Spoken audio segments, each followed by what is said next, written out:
Hi, welcome back to Anime Insights.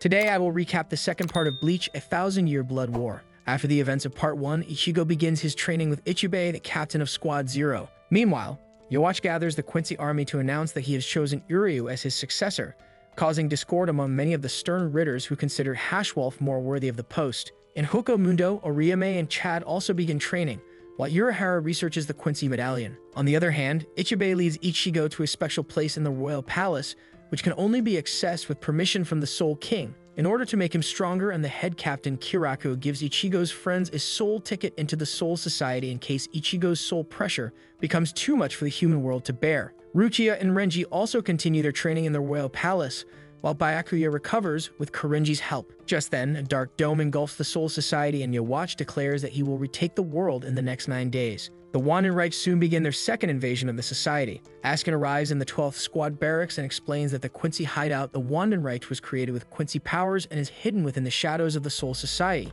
from where they watched and studied everything and everyone. Mayuri and Nemu emerge from the secret lab, which was hidden in complete brightness, where they devised countermeasures against the Quincy transportation techniques. Annoyed by Mayuri's absurdity, Askin leaves.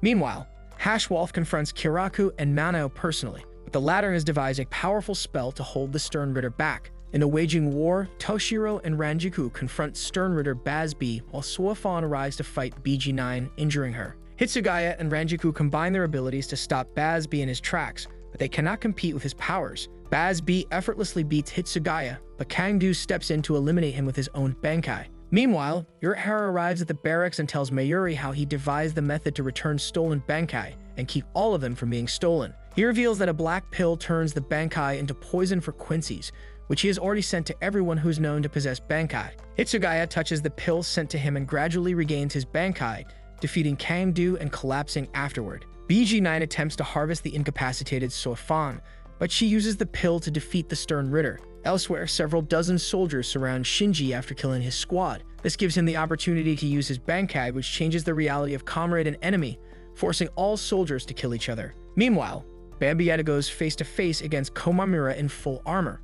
As Komamura claims he is in a hurry to kill Yhwach, Shinji arrives to send him off. He then disorients Bambietta and toys with her, causing all fallen Stern Ritters to activate their Volstandig. Meanwhile, in the Soul Palace, Ichigo continues to step into the dark corridor while experiencing immeasurable pain and visions of a man depicting the Soul King. Meanwhile, Bambietta blows Shinji with her powers. Komamura and Momo step in to take Shinji away and protect him. Bambietta explains that her ability is not bombs, but to explode anything her Rishi projectiles touch, which cannot be defended against. She blows Komamura's helmet away, revealing his new human form. Komamura explains that he gained his clan's secret humanization technique by ripping his own heart out and sacrificing it to the clan elder. As such, Komamura is virtually immortal and invulnerable while in human form. Komamura uses his Bankai to slam Bambietta with her own exploding Rishi projectiles. He then hurries toward Yhwach, but his heart gives out and he turns into his wolf form. The dying Bambietta is also taken away by her squad, while the defeated Kangdu and BG9 are collected by Uryu. Meanwhile, Ichigo successfully absorbs the power of the Soul King and goes to Senjumaru Shutaro's palace. On the other hand, Kiraku orders the remaining Soul Reapers to regroup at safe locations, with Mayuri's coordination as Mask defeats 2 more captains. Before Mask could terminate the Reapers, Renji blocks his attack. Rukia arrives as well, with the 2 of them having finished their Squad Zero training and growing much stronger. While Rukia takes the 2 captains to Kotetsu, Renji is unfazed by all of Mask's attacks. Mask activates his Volstandig and uses his most powerful attack on Renji,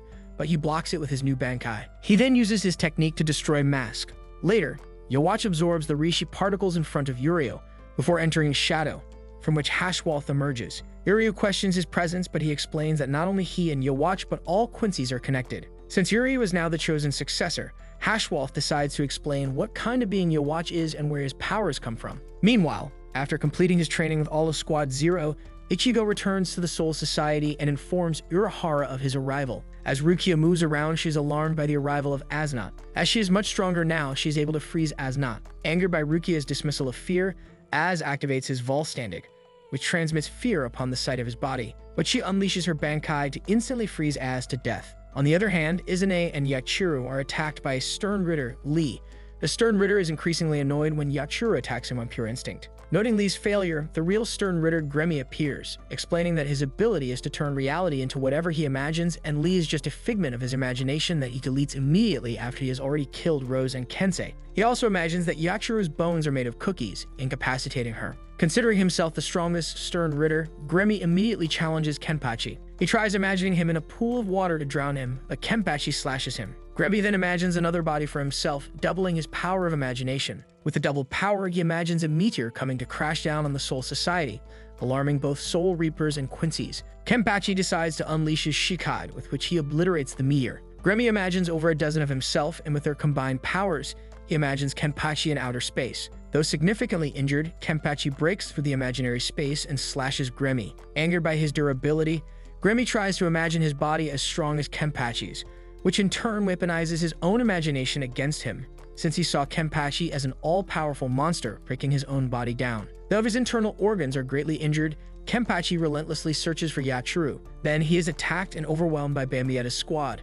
Just then, Ichigo crashes down in and tosses the 4 Stern Ritters away from Kenpachi. Angered by Ichigo's status as a special war power along with Kenpachi, the 4 Stern Ritters activate their Vollständig, but none can lay a hand on him. When Candace charges up a lightning bolt, Ichigo chops her arm off. Giselle uses a dead Reaper's tissue to generate a new arm for her. When they try to regroup for another attack, Baz B shoots them all down to claim the glory of beating Ichigo for himself, but then 3 more Stern Ritters arrive. Surrounded by the enemy, Ichigo tries to fly off Hiyawatch, who is trying to invade the Soul Palace. Renji Rukia and others step in to hold off the Stern Ritters, while Ichigo goes to Hiyawatch. Yuryu immediately fires at Ichigo, who is shocked to see him there. Just then, Chad and Ariame arrive from Hukomundo to support Ichigo. Hiyawatch's ascent to the Soul Palace blows everything in the vicinity away. Urahara arrives to lead Ichigo to the barracks, where Mayuri built a replica of the Shiba clan's cannon to shoot Ichigo's group back up to the palace. Meanwhile, Byakuya, Renji, and others stand against the Stern Ritters.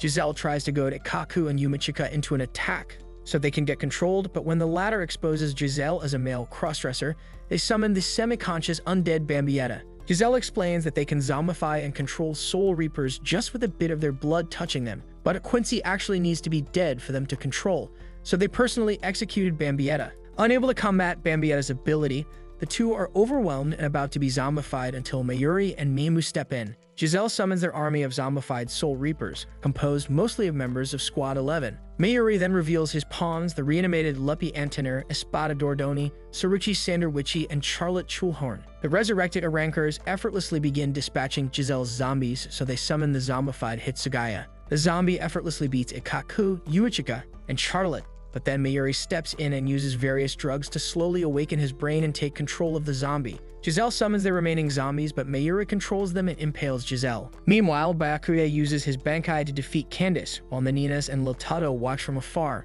Hisaji joins up with Byakuya, but then tries to attack him. It turns out that Pepe Wakabrata, who is able to use his Rishi to make anyone fall in love with him, took control of him. When Byakuya is cornered, Mayuri and the zombies arrive, with Kensei using his Bankai to dispatch Pepe. During this, you'll watch Hashwolf and Uryu arrive at the Soul Palace. In a flashback, Ichibei sat down with the young Yawatch to sign a non-aggression treaty for the Quincy's. Yawatch saw through his deception and questioned why the Soul Reapers enslaved the Soul King, a godly being, Yawatch's father, and forced him to separate what was once one realm of infinite life into the world of the living, Hukomundo and Soul Society. Ichibei then gave him the left arm of the Soul King to appease him, but Yawatch then decided to save his father by erasing him along with the world. In the present, Senjumaru and her holy soldiers hold Yawatch, Hashwolf, and Uryu up. But just then, Yawatch summons Nyanzal Weasel from his shadow, who kills some soldiers but is eliminated by Shutara. As Nyanzal dies, Urahara fires the cannon to send Ichigo to the royal palace. Yawatch then summons the Stern Ritter elite guard, including Lil Baro, Gerard Valkyrie, Pernita Parnches, and Askin. Lil immediately uses his Rishi sniper rifle to shoot Senjumaru in the head. Senjumaru reveals herself to be alive and also explains that they are in a fake Soul Palace, a trap created by Hikifune. Kurenji, Hikifune, and Nimaya step in as well. Nimaya shows off a failed Zambakudo he created long ago called Sayafushi, which is extremely sharp and smooth. The elites attack Nimaya all at once, but he effortlessly kills them all. Yawatch then uses his trump card to escape the trap and go up directly to Ichibei's palace. At the ruins of Squad 12 barracks, Kisuke is joined by the remaining Reapers, so they can head up to the royal palace. Sheltered under rubble, the wounded Giselle tries to heal himself by sucking out their blood from zombified Bambietta before being joined by Lototo. Meanwhile, Ichigo engages Yowatch in an aerial battle, revealing that his Zanpakuto does not cut physical objects, but their names and halves their power, so when he cuts Yowatch with it, his strength is also halved and he is beaten back. Kurenji activates his Shikai and engages Hashwolf in battle, who is soon cut down. Yuri battles Senjumaru on top of the branches and is soon knocked out by her. On the other hand, Nemaya is shocked by Askin's survival, who poisons him. However, Kurenji interrupts the battle by using his hot springs to replenish Nemaya's poisoned blood, who then kills Askin. As Ichigo approaches Yowatch, the latter activates Oswald to strip the remaining Stern Ritters of their Reishi and resurrects Hashwolf and all of the elites, who then activate their Volstandig. Meanwhile, in the ruins, Kyoraku joins Joshiro to join the battle against the Stern Ritters. On the other hand, Lil shoots Nemaya, injuring him. Senjumaru flies off with the injured Nemaya and heals him. Hikifune overgrows the cage, so everyone is separated into a versus-1 battle. Senjumaru manages to use her sewing needle to immobilize Gerard. Hikifune tries to bury Pernita under her Rishi seeds, while Askin adopts a hit-and-run tactic in his matchup, with Kurenji and Nemaya weaves between Lil's attacks before standing on his barrel to slash him. Ichigo uses various attacks in order to move in close and injure Yowatch, after which he activates his Shikai, turning his brush into a weapon that can splash black ink around. Yowatch's blade is covered in ink, and Ichigo explains that anything splashed by his ink loses its name, and that which has no name has no power either. Meanwhile, Gerard breaks free when Senjumaru tries to pierce his heart and pummels her into the ground. Pernita annihilates the roots Hikifune uses and gravely injures her. As Kurenji is continuously underestimating him, Askin is able to slip behind and shoot him through. As Lil is catching up to his movement speed, Nemaya tries to approach Lil head-on by placing Yowatch in the same crosshairs, but Lil shoots through Nemaya since his ability extends only to his target, not beyond him. Yowatch also absorbs Ichigo's ink ability to turn it on him. As everything looks bleak, Squad Zero rises again despite the elite guard's taunts.